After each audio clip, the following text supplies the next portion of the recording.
네, 오늘 본문에는 맹인이 등장합니다. 맹인은 그 어떤 장애보다 그 강도가 가장 큰 장애라고 설명하더군요. 자기의 의지나 능력이 있어도 그것을 제대로 발휘하기 어려운 장애가 어떤 장애보다 맹인의 장애라는 것입니다. 무엇을 하려고 해도, 그리고 어디를 가려고 해도 그 장애 때문에 제대로 자신의 인생을 꿈처럼 펼칠 수 없는 어려움을 가지고 있는 분들이었죠. 이 말할 수 없는 고통 가운데 머물러 있는 이 사람이 오늘 성경 말씀에 보니까 예수님을 만나게 되는 장면을 우리가 보게 되는데, 우리는 이 만남을 통하여서 우리 하나님께서 우리에게 주시는 깨달음, 교훈이 무엇인지를 한번 살펴보도록 하겠습니다. 바로 본론으로 들어가서, 첫째, 우리에게는 한적한 곳에서 받을 은혜가 따로 있다라는 사실입니다. 다 같이 읽어볼까요? 시작. 우리에게는 한적한 곳에서 받을 은혜가 따로 있습니다. 27절 말씀입니다. 27절 말씀 시작. 예수께서 거기서 떠나가실새 두 맹인이 따라오며 소리질러 이르되 다윗의 자손이여 우리를 불쌍히 여기소서 하더니. 아멘. 자, 여기 맹인이 등장하죠. 고대 기록에 보면 요즘의 의학적 판단하고는 좀 다르리라고 생각하지만, 그 당시에는 이 파리가 눈에 굉장히 많아서 고대 건동에 파리가 병을 옮기게 되면 불결한 상황에서 실명이 되는 경우가 많이 있었다는 기록들이 있습니다. 불결한 위생 가운데 발생한 후천적 소경일 가능성이 높다고 신학자들은 이야기하고 있습니다. 어쨌든 중요한 것은 이 맹인이 간절한 마음을 가지고 이 고통을 가지고 예수님이 오신다는 소식을 듣고 예수님을 따라가고 있다는 것입니다. 자, 여러분, 예수님을 따르는 무리들이 많았습니다. 그런데 이 맹인이 예수님을 따라간다는 것은 매우 어려운 일이지 않겠습니까? 맹인이 예수님이 가기도 알아도 힘든데 그 주위에 군중들이 방해꾼의 역할을 하고 있으니 가는 것이 매우 힘들었을 것입니다. 성경에서 거기서 멈추지 않고 이 맹인이 2명이었다 이렇게 설명하고 있습니다. 몇 명이었다고요? 2명이었다. 자, 여러분, 하나일 때 힘이 있는데 둘이 합치면 더 큰 힘을 내기도 하죠. 시너지 효과다 이렇게 말하는데, 더 큰 힘을 내기도 합니다. 둘, 셋 모여서 더 큰 힘을 내기도 하지만, 함께 있으면 오히려 힘이 빠지게 되는 마이너스 요소, 역시너지의 효과를 내는 경우도 생각보다 많이 있다는 것이죠. 자, 여러분, 맹인이 혼자가 아니라 둘입니다. 혼자 가기도 힘든데 맹인 2명이서 가야 한다면 그것이 플러스 요인일까요? 마이너스 요인일까요? 당연히 마이너스 요인이겠죠. 역시너지 효과가 나는 일들이었다는 것입니다. 분명히 예수님에게 가야 사는데, 예수님 만나면 그곳에 희망이 있을 것이라고 생각하는데 그 가는 길이 너무나 험하게 자신의 인생 가운데 놓여져 있었다는 것이죠. 그래서 여기에서 선택한 것이 있습니다. 이 예수님을 만나기 위해서 선택한 방법이 무엇이냐? 27절 하반절 말씀을 보겠습니다. 시작. 다윗의 자손이여 우리를 불쌍히 여기소서.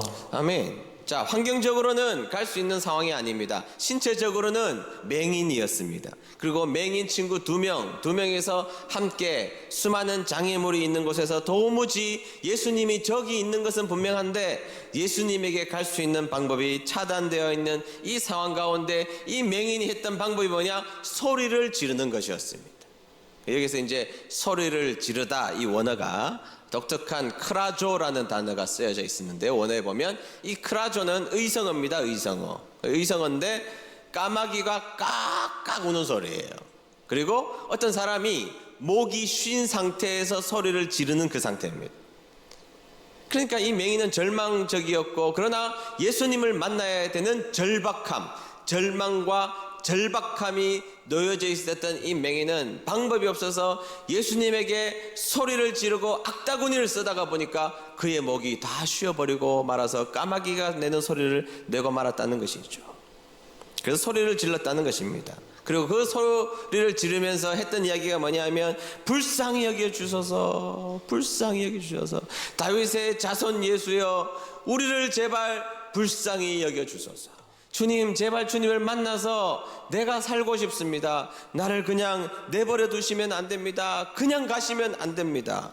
눈물 나는 간절함을 목이 쉬도록 그렇게 외쳤다라는 것이죠. 자, 그러면 우리가 잘 알고 있는 예수님은 이 상황 속에서 어떻게 하셔야 되느냐? 영화의 한 장면처럼 예수님이 그 소리를 들으시고 군중을 막 해치고 나가셔가지고 그 맹인 둘을 껴안으면서 그래 고생했다, 나에게 잘 왔다, 이제 불행 끝 행복 시작이다, 뭐 이렇게 우리가 예상할 수 있는데 28절 상반절 보실까요? 이렇게 기록하고 있습니다. 시작. 예수께서 집에 들어가시매. 이게 무슨 소리입니까? 자, 안 그래도 밖에 있었습니다. 그래서 예수님이 그래도 어쨌든 밖에 있으시니까 맹인들이 접근을 그래도 가능케 하는 요소가 예수님이 밖에 계셨다는 거거든요. 근데 예수님이 개방된 장소에서 지금 방으로 들어가셨다? 이제 폐쇄된 공간으로 들어가신 예수님을 찾아가는 것은 매우 더 어려운 일이 되게 되었던 것이죠. 표면적으로 보면 예수님이 외면하신 것 같고 냉정해 보이시는 장면을 맞이하게 된 것입니다.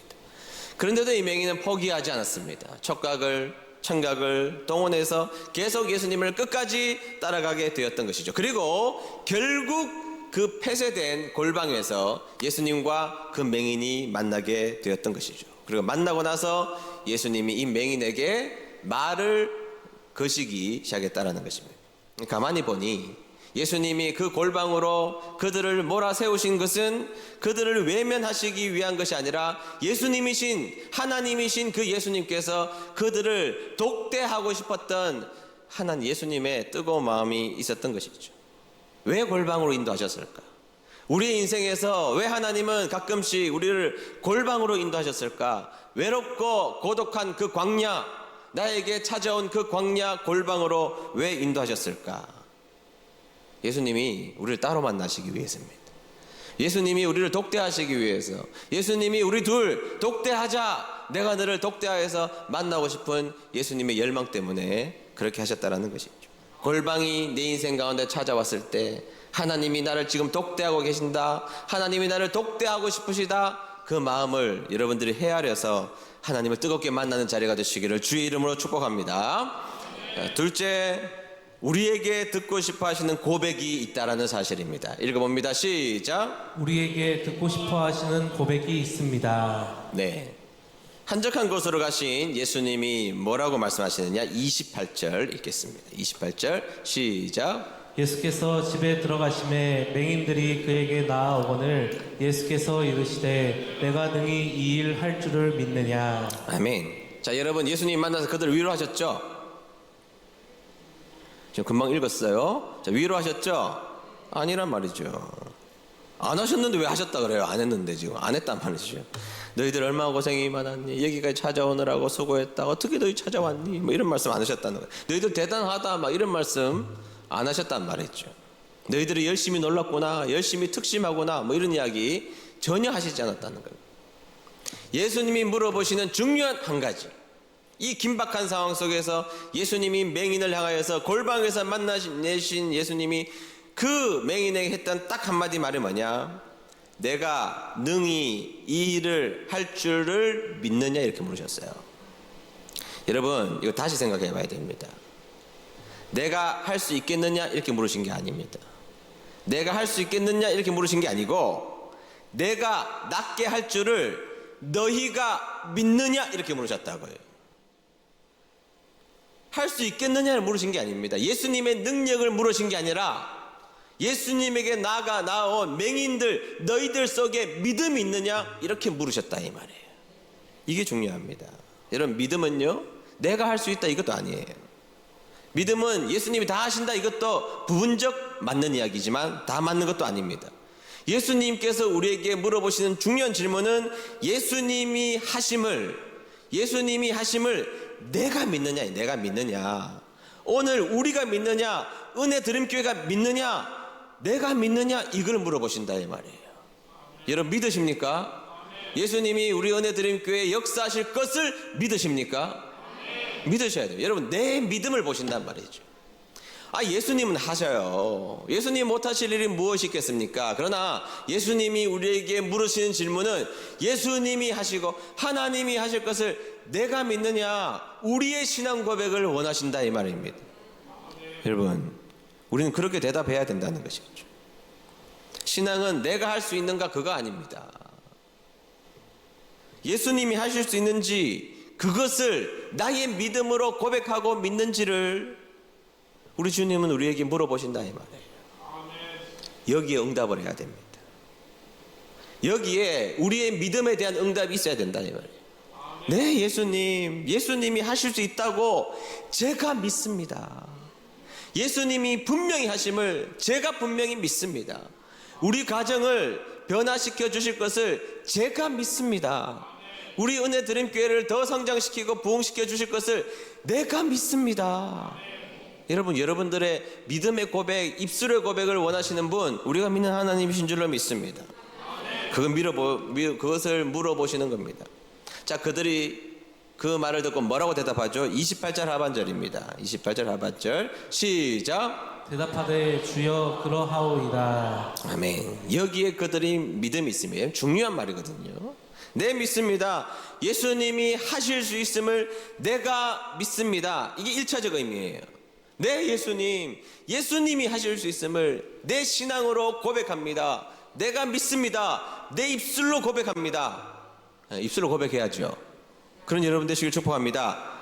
그런데 중요한 것은 그들이 처음에 예수님 앞에 목이 쉬도록 소리 지를 때는 다윗의 자손 예수여 이렇게 불렀다고요.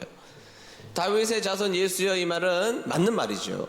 그러나 이 말 속에 들어가 있는 핵심은 메시아입니다. 그들은 대부분은 예수님이 정치적 메시아로 이 땅에 오셨음을 기대했거든요. 정치적으로 권력을 잡고 로마의 압제로부터 벗어나게 해주실 힘있는 메시아로 예수님을 불렀는데, 이 고백을 할 때는 뭐라 그러느냐? 주여, 예수님을 주님이라고 부른다는 거예요. 고백이 바뀐 거예요. 여러분, 예수님을 우리가 주여라고 부르지 않아요. 주님, 예수님, 주님, 주여 이렇게 부르는데, 주여, 주님이 무슨 말이죠? 주여라는 말은 주인님이라는 말이에요. The Lord라는 말은 그분은 나의 주인님이라는 말이에요. 주인님, 저는 종입니다. 주인님 마음대로 하세요. 그게 주님이라는 고백, 주여라는 고백 속에 담겨져 있는 깊은 뜻이라는 것입니다.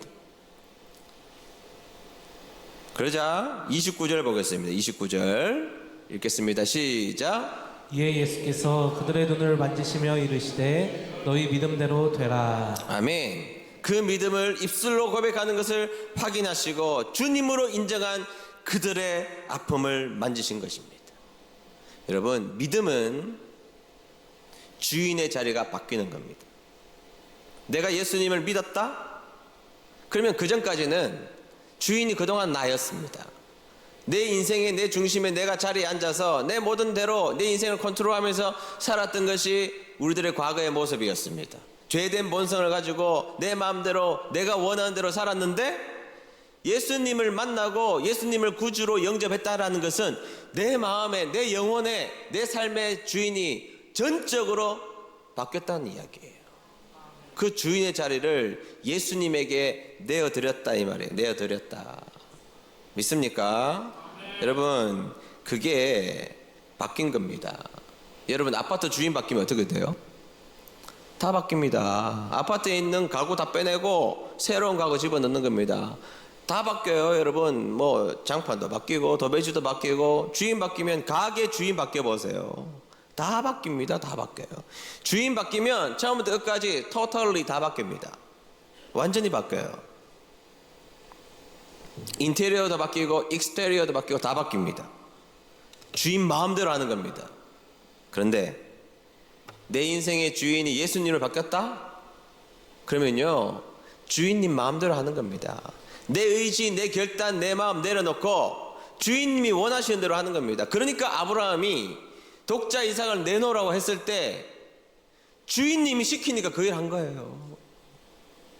뭐가 억울합니까? 사실은 하기 어려운 이야기지만, 노아에게 배를 지으라고 할 때 주인님이 시키니까 그 일 한 겁니다. 다니엘 보고 사자굴에 들어가라고 할 때 나는 할 수 없지만 내 삶의 주인님이 하나님이시니까 다니엘 굴에 들어간 것입니다. 믿습니까? 주인님 마음입니다. 주인님이 고쳐주셔도 그만, 안 고쳐주셔도 그만이에요. 주인님이 바뀌었다. 내 인생의 주인님이 바뀌게 되었다는 것이죠. 근데 여러분, 예수님을 믿은 지 우리가 꽤 됐는데 다들 우리가 여기에서 실패한 경우가 많아요. 주님, 제가 주일 성수 열심히 하고 11조도 열심히 하겠습니다. 기본적인 요소는 내가 흠없이 하겠습니다. 그러나 주님, 여기까지 접근 금지 막 그런다고요. 내 취미 영역, 무슨 영역 다 정해놓고 주님이 여기까지는 오시면 안 됩니다. 여기까지 침투하시는 것은 반칙입니다. 뭐 이렇게 한다고요. 주님, 더 들어오면 안 됩니다. 부담스럽습니다. 저 주님하고 친하고 싶은데 여기까지만 친하고 싶습니다. 아니요, 여러분. 주인님의 자리는 그런 자리가 아닙니다. 주인님에게 접근 금지가 어디 있어요? 접근을 못할 곳이 어디가 있습니까? 다 내어드려야죠. 믿음이 깊게 들어간 분들의 중요한 특징은 옛날에 순종을 10% 했던 사람이 20%, 30%, 50%, 100% 온전한 순종의 영역까지 나아가는 분들, 신앙이 자란 분들입니다. 왜? 내 삶의 주인이 주님인 것을 알기 때문이에요. 그들에게 중요한 것은 눈을 떠졌다? 중요한 거죠. 그러나 진짜 중요한 것은 주인이 바뀐 겁니다. 자신의 인생의 주인이 바뀐 겁니다. 여러분, 주인이 안 바뀌고 죄인인 상태에서 눈만 뜨면 눈 뜨고 돌아다닐 곳에 더 자유롭게 죄만 더 짓죠. 여러분, 안전뱅이에게도 예수님이 네 죄가 나았다 이렇게 말씀하시거든요. 안전뱅이가 일어나기만 하면, 죄 가운데 일어나기만 하면 죄 지을 일만 더 많이 짓죠. 주인이 바뀐 거예요. 죄된 본성으로 서 있는 우리가 의의 종이 되는 주인이 바뀐 자리에 서서 하나님이 원하시는 자리로 넉넉히 나아가는 저와 여러분 되시기를 주의 이름으로 축복합니다. 오늘 주님이 여러분들에게 물어보신 질문이 하나 있어요. 너희들의 삶의 주인이 누구냐? 물어보세요. 그때 우리는 주님이십니다. 예수님이 주인이시죠. 예수님이 주인이시죠. 예수님이 나를 구원해 주시고 영원한 생명을 책임지시는 예수님이 주인이시죠. 그렇게 고백하는 저와 여러분 되시기를 축복합니다. 네, 셋째, 은혜를 구할 때 우리 주님은 은혜를 주신다는 사실입니다. 다 같이 읽어봅니다. 시작. 은혜를 구할 때 은혜를 주십니다. 30절 상반절 보겠습니다. 시작. 그러자 그들의 눈이 뜨였습니다. 아멘. 그들의 눈이 뜨였다. 그들의 얼마나 소망이었겠습니까? 저는 오늘 우리가 이 본문을 볼 때 무엇이 보여야 하냐 물어보면 저는 은혜가 보여야 된다 이렇게 생각합니다. 뭐가 보여야 된다고요? 은혜가 보여야 된다. 여러분, 그들이 맹인이었잖아요. 아니, 눈 안 뜨면 어떡할 거예요? 지금 예수님이 안 뜨게 해주시면 어떡할 거예요? 그들이 맹인인 상태에 살아가는 게 고통스러운데 평생 그렇게 살라고 해도 살아야죠. 그리고 그 맹인을 아무도 그 당시에 불쌍하다고 생각하지 않았습니다. 전 누구 죄 때문에 맹인 됐지? 이렇게 생각했단 말이죠. 그래서 맹인들은 율법적으로 부정한 자였습니다. 그렇게 생각했어요, 사람들이. 그러니까 이 맹인들이 주님의 일을 할 수 있느냐? 못해요. 주님께로 가까이 나아갈 수 있느냐? 못 나갑니다. 그러니까 불쌍한데 종교적으로도 불쌍하고 하나님 앞에 충성하고 싶어도 그 마음이 아무리 뜨거워도 그 일을 할 수 없는 자입니다. 그런데 그들이 예수님을 만났고 예수님을 삶의 주인이라고 고백했고 그 자리로 나아갔고 눈도 뜨임을 받는, 병에서 고침을 받는 일이 생겼다는 것이죠. 근데 여러분, 그러면 이 모든 일이 맹인의 힘으로 되는 일입니까? 맹인이 애쓰고 노력하고 자기 개발해서 성실하게 살면 그 일이 이루어지는 거예요? 아니란 말이에요. 여러분, 은혜 없이 어떻게 삽니까? 여러분, 살다가 보면 우리의 연약함에 부딪히면서 살아가고 있잖아요. 여러분, 우리가 얼마나 연약한 줄 아세요? 너무 잠이 오면 이 눈꺼풀을 들 힘이 없어요, 우리에게. 들고 싶어도 들리지가 않아요. 계속 자는 거예요, 그냥. 연약해 보세요. 여러분, 살다가 보면 병들 때 있고 망할 때도 있습니다. 병들고 망해보면 아무것도 못해요. 여러분들이 지금 꽤 괜찮게 앉아 계시니까 내 힘으로 뭔가 지금 하고 있으니까 내가 되게 잘하고 내가 되게 할 수 있고 내가 미래를 다 개척하고 그런 삶을 준비하고 살아야 되죠. 그걸 부인하는 거 아니지만 중요한 것은 여러분들의 인생의 연약함을 진짜 만나고 병들고 망해보고 아파보면 내가 할 수 있는 일이 아무것도 없다는 걸 알아요.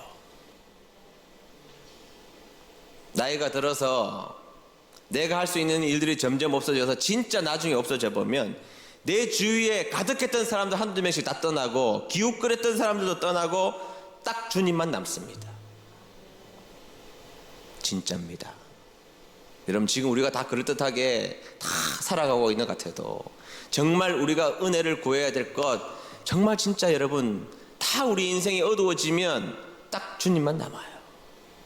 그러니까 은혜를 구하지 않고 어떻게 살겠습니까?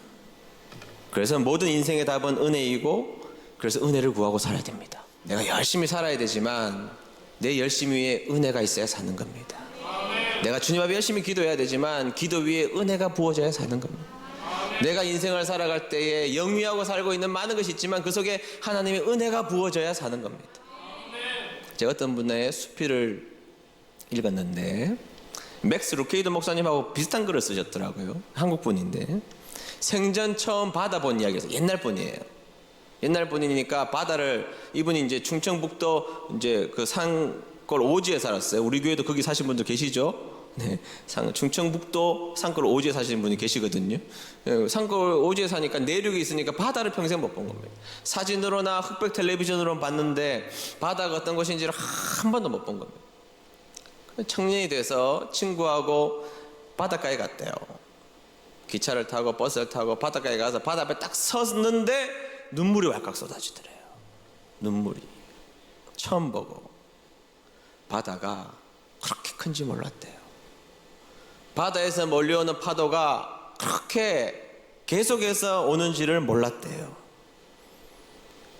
그리고 그 큰 바다를 보면서, 엄청난 큰 바다를 보면서 자기가 너무 작다고 느껴지더래요.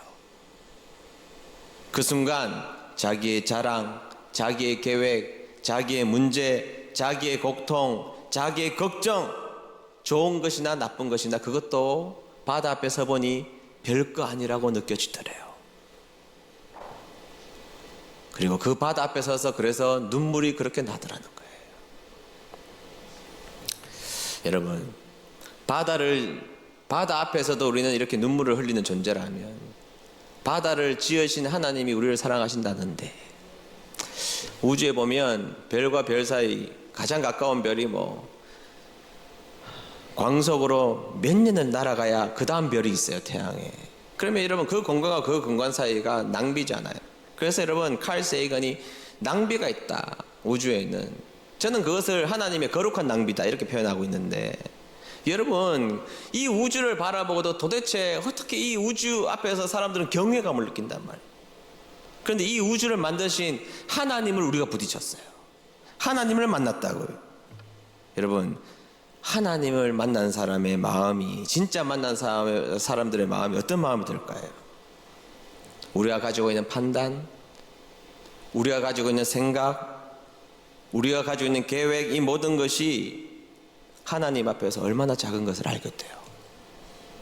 그리고 내가 가지고 있는 문제와 고통이 크다고 느꼈는데, 그리고 내가 해야 될 과업도 크다고 느꼈는데, 은혜가 가득하면 나에게 주어진 것을 감내할 힘도 같이 생긴다고요. 맥스 루케이더 목사님이 말을 빌어서 설명하면, 은혜가 앞문으로 들어오면 이기심은 뒷문으로 도망치고, 은혜를 앞문에서 만나면 절망과 낙심은 뒷문으로 도망가게 될 것이다 그랬어요. 믿습니까? 여러분, 오늘 이 두 맹인, 그들이 진정으로 깨닫고 느끼고 그들이 찾은 것은 눈을 뜬 것, 그것이 가장 큰 혜택이 아니었습니다. 그들은 주님을 만난 겁니다. 자신의 인생의 주인을 만났고 그 주인님이신 그분이 나에게 엄청난 은혜를 베풀고 계신다는 것을 깨달았다, 이 말이에요. 우리 사랑하는 은혜드림교회 성도님들, 그런 은혜가 여러분들의 삶 가운데 가득하시고 은혜를 구하여서 은혜 위에 은혜를 누리고 살아가는 저와 여러분 되시기를 주의 이름으로 축복합니다.